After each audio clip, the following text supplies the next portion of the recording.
the solution is not offshore drilling, but how about just getting off oil? How about just getting off effing oil? Well, everybody is for that. It's just we're so far from that being possible that it's not even a question. Why?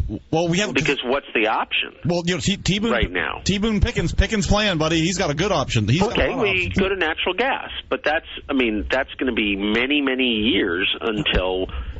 There are hundreds of millions of cars, hundreds and hundreds of millions of cars on the road, and not just cars, but airplanes and trucks in this country, and you can't switch them all over to natural gas without, trillions in investment, and then you got to build the infrastructure for distributing it, and it's still, by the way, burning fossil fuels. I'm not saying it's a bad idea. I'm just saying it's not a panacea, and it can't happen overnight. It would take decades. We've been saying that since the 70s. So. Okay, but it doesn't remain any less true. But you got to get started at some point. Okay, that's great, but you still need oil in the meantime. Again, everybody's against oil, right? Everybody wants to, there are no good solutions. We don't want to buy oil from Hugo Chavez. We don't want to buy oil from the Saudis, right? We know that. We don't want to buy oil from Iran. So we're going to try to produce some of it domestically. There are risks. This is a tragedy. It's terrible, but it doesn't mean that we don't need oil. We do. Our civilization grinds to a halt without it. Well, here's the deal. I agree. We need to get off oil, but we certainly need to come up with some types of better checks and balances with regards to some safety nets or procedures. I mean, like Manson said, we don't have any idea of if something went awry. We have not put any infrastructure in place for if something like this happened. Now we're thinking about putting golf balls and crushed up tires and to stop this leak. We certainly that's Plan B. Yeah, that's Plan B. What's Plan C? Well, Plan A was let's put our thumbs up our whatchamacallit and build this 100-ton dome that's going to have crystals on it. That's Plan A, which was crappy. Which was elementary at best. Plan B is golf balls and crushed up tires. I mean, and we're sending people. We're worried about nuclear weapons and all the the defense stuff that we got going on, and we're worried about crushed up tires and golf balls. It's like we asked Tyler, "Hey Tyler, what should we do to plug this leak?" Well, I don't know, Dad. It looks like that hole's about the size of a tennis ball or a golf ball. Why don't you throw that in and then throw some rubber to wedge it? Oh, okay. That's not a bad. That's a pretty good idea, little 8-year-old kid. So you're making the point that Obama doesn't really have any clue what he's doing. Well, I wouldn't necessarily put this all on Obama, but I would say I wouldn't put it all on Obama either. But I put some of it on Obama. How is it not BP's problem? Yeah, how's it not? He took more money from BP than any politician in the United States.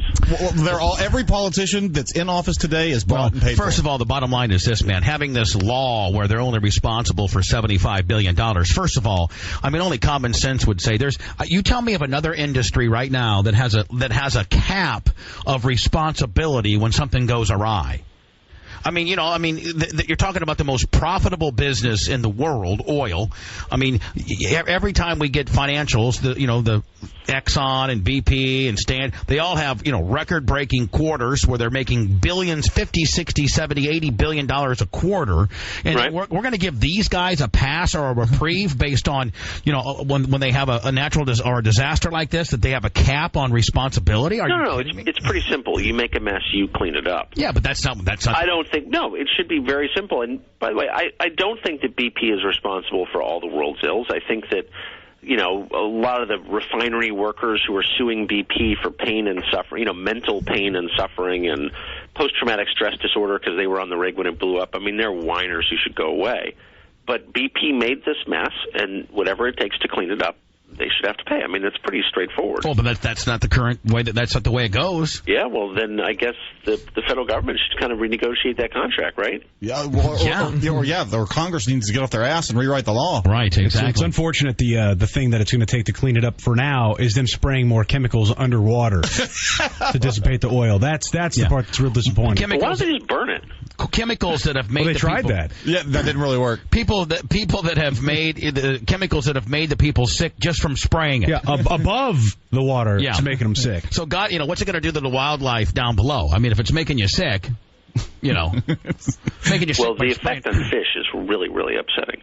I mean, those of us who like to, catch snook and redfish in that part of the world are upset. Yeah, it's awful. And after this winter, Kevin, my attorney texted me, Kevin Hazlett, and he said that I think didn't he have a real good a real good trout or some real good fishing place for you if you come down to this area or something like that. I forget. I'm always down in that area. I'm always in Boca Grande fishing. Yeah. Anyway, he definitely wanted me to get a hold of you to give you some information with regards to some fishing deal. Oh, fantastic. I can't go down there enough, I have to say. Though I did just go bass fishing 2 weeks ago in Texas.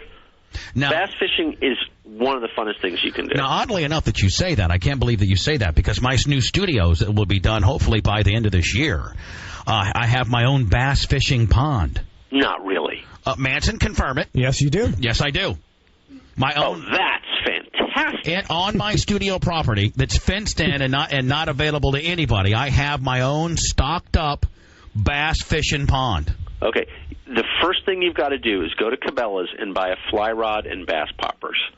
I know everyone associates fly fishing with, guys wearing tweed English clothing, stalking around trout streams, which is fun.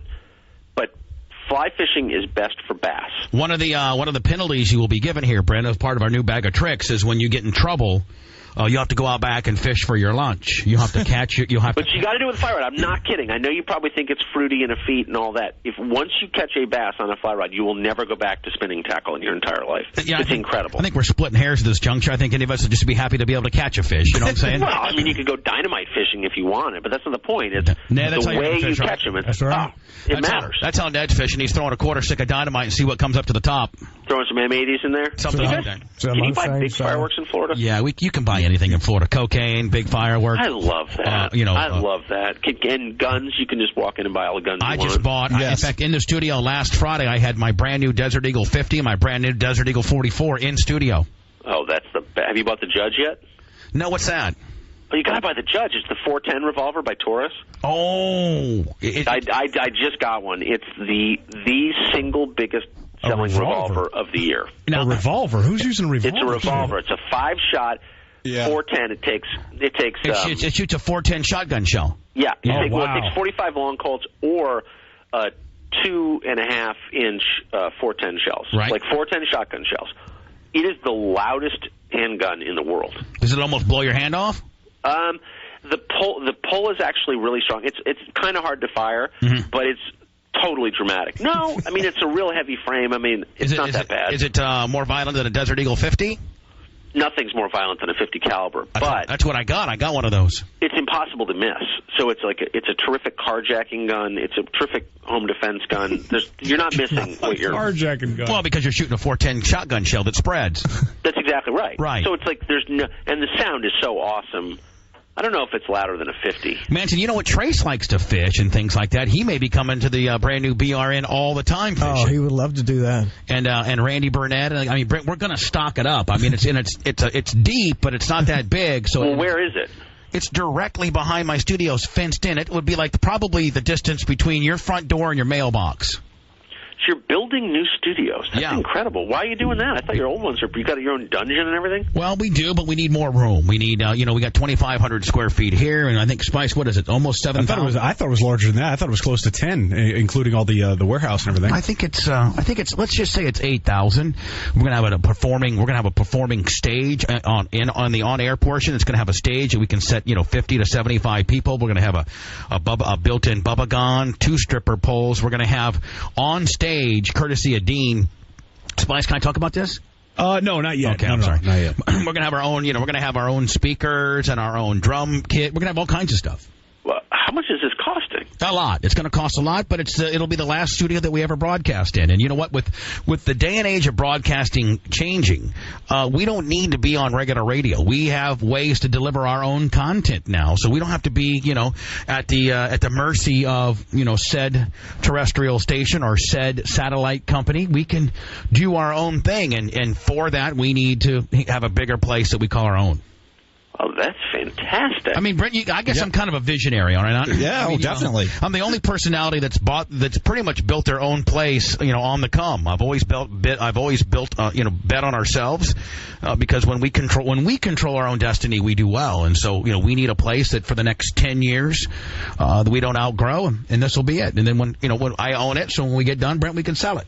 Beautiful. Yeah. That's amazing. So, when the end times come, will you still be broadcasting? If there's no electricity in Tampa, Florida, can you get your signal? Of course I have. I have a huge, 15 or 25 kW backup generator, runs on diesel. Absolutely. Wow, it doesn't run on natural gas? No, runs on diesel.